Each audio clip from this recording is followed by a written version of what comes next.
Edola Chief Emmanuel Iwuanyanwu n'ọlụ dịka onye President General of nke otu bụ otu kachasị n'ala Igbo bụ Ohaneze Ndigbo n'ụwa niile.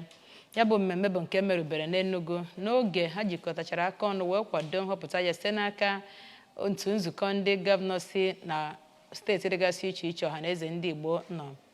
Onye nta akụkọ anyị n'obi gọọmenti bụ Valentine Mbadogha kọrọ akụkọ a n'uju ka o si wee gaa.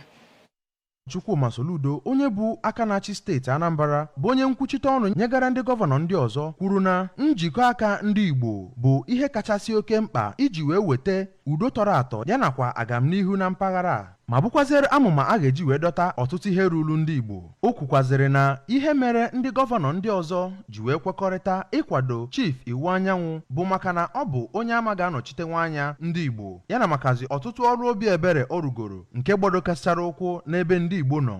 Chief Iwuanyanwu n'okwu nnabata ya kwere nkwa itinye uchu ma rụọ ọrụ ya ọfụma ichekwaba ebumnobi ndị Igbo n'ụwa gbaa gburugburu. O kenekwaziri otu Ohaneze ndị Igbo maka ohere anụ enyere ya ma kpọkukwe ọtụtụ ndị eji okwu ha agba izu ịbịa gbadoro ya aja n'ukwu iji wee mee ka ebumnuche otu ahụ bụrụ ihe bịara na mmezu.